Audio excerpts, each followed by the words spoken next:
Pretty sure someone's gonna come swinging for my head after this. So if you've been touching grass, going to proper therapy, or have employment, then you're probably unaware of the recent boom topics surrounding conventions and guests. Regardless of how or why it spawned, I found the topic trending on my side of the internet, where someone saw the prices a guest had for autographs and selfies. They decided to be so upset about it that they vocalized their frustration, and as the internet goes, it blew up and became a talking point.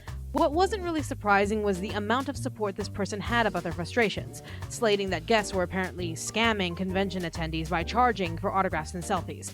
While there were some people who defended the practice and tried to explain why, the concerning idea of just invading a guest's autonomy and taking a picture with them without paying started to spring up.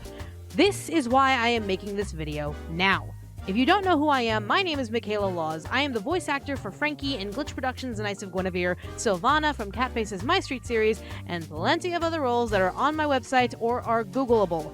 I have only recently returned to the convention guest circuit thanks to my role as Frankie, having done smaller convention appearances before then.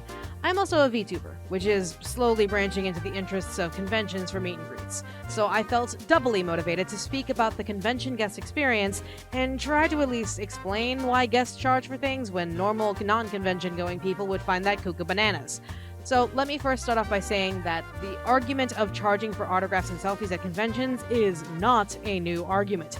Like, at all. There are wars internally in the guest world about prices and practices all the time, from agencies, conventions, guests themselves, etc., etc. I usually charge the semi-lower tier of prices at conventions for my prints, autographs, and I don't do video stuff because I'm a VTuber. I'd rather you record my VTuber than me. However, that has not been taken well. I have been lectured hard about my prices, with many of my colleagues saying I should charge more so I'm not seen as undercutting my fellow guests.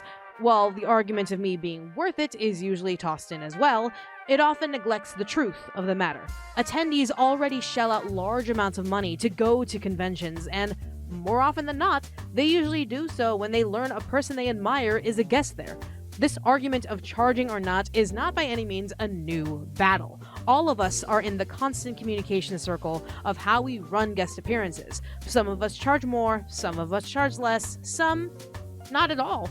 It's a wide array of opinions, and despite the general want of standardizing the practice, there is no 100% agreement on how it can be feasibly done because of one thing: the economy.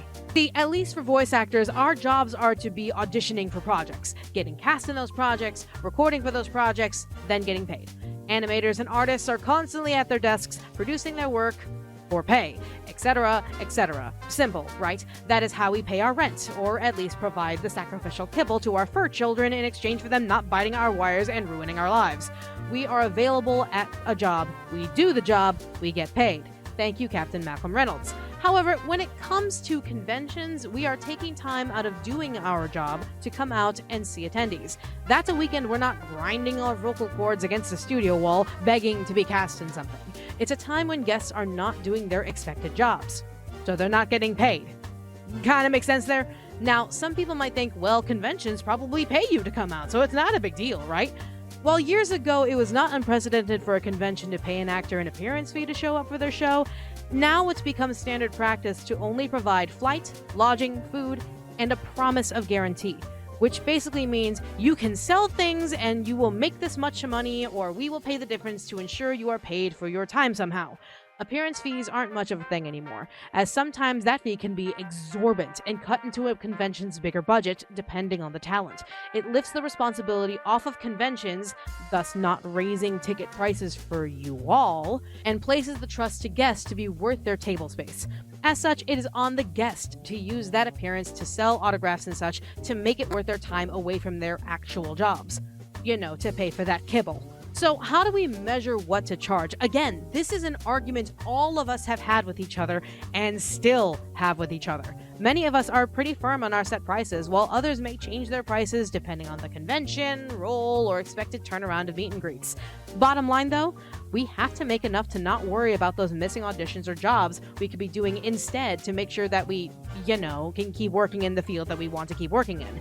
Despite what many would think, A lot of us, myself included, would just love to appear, give out autographs and selfies for free, and just have a good time. We love positive vibes. But when we are the ones providing the autograph prints, attention, and sometimes risking our autonomy to the less friendly of attendees, we have to make it worth it. Side note, conventions don't provide the prints we sell. We hire artists, order prints in bulk, carry them in checked bags more often than not, or have them shipped to the convention, and provide our stock from our own expenses. And it's not just prints. Some of us have books, Funko Pops, stickers, etc. All of that stock we provide on our own dimes as something attendees can buy and take home instead of just a memory they may forget later on. At this point, it's either understandable or not for guests to charge for their stuff.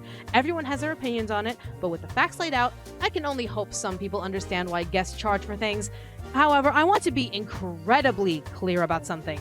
If you decide to just take a selfie with a guest, record them, steal a print from them, and try and walk away without paying, you are no better than a photographer taking inappropriate upskirt shots of cosplayers while saying they had it coming for dressing like that. We are not animals in a petting zoo. We are people who are coming out to see the people who support us. It doesn't cost anything to come up to the table and say hi. Many of us love when attendees come up and just talk about their joy for a little bit. I've been so blessed to meet many fans of my work to the point where I usually have free stickers at my table for the ones who can't buy anything from me. But we also have rights, and we deserve to feel safe and respected regardless if you like us or not. If you don't care about us, you don't have to come to our table or buy a single thing, even out of ironic spite. Your money is yours. There are plenty of booths and tables that are worthy of your time and your money. We just want to be able to keep doing what we do without, losing our houses, not being able to pay for food, etc., etc. It is already hard for many of us to come out due to disabilities, fear, or other reasons each individual may have. Over the recent years, many guests have been stalked, attacked, or even killed due to just being there within arm's reach of an attendee with bad intentions. Security can only do so much, and we should not be forced to hide away from the people who genuinely want to see and support us. Our autonomy is not a joke, and anyone who laughs at that can eat my nuclear toes with salt, pepper, and garlic. At the same time, the new medium of guests have appeared as possibility for conventions. VTubers. Sometimes you'll see VTubers on tablets or machines sliding around convention halls thanks to companies like VTuber Research Club and more. The way VTubers make their money as official guests is usually through the old method of convention appearances, appearance fees, and on occasion, ticket sales. These guests usually have a small slot in a convention's time to meet with attendees, done over a digital call using a TV screen and a headset. VTubers also have to make money, so since they are not physically there, it's more often than not seen as acceptable to use an appearance fee and make their meet and greets a paid event attendees can purchase for one-on-one meetup slots. Sometimes the convention will even sell their merchandise on site for the VTuber in question. The business is constantly changing, and as such, we need to be more open and understanding with how conventions work.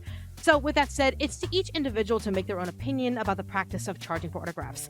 I personally, being a guest myself, straight up blame the economy. If I was able to consistently keep the roof over my head, my cats fed, and have a little extra to make my projects happen without charging for my stuff, I would. However, Uncle Sam demands I bleed dollars to live, so I need to make sure I can support my family when I'm not screaming into a microphone or writing the next spicy ASMR. If you still don't agree or understand, then I don't know how to convince you otherwise. For now, guests and conventions will continue to change and adapt. It might be for the better, it might be for worse. It may come to a point where guests don't physically appear there because of how expensive it becomes or how dangerous it becomes. It may come to a point where conventions pay out their guests entirely just to freely give away autographs and photos again. Who knows? Only the community together can decide that against an economy that demands capitalism. So don't blame us and don't yell at us when we charge things. Please know that we just want to live and see you all. Please?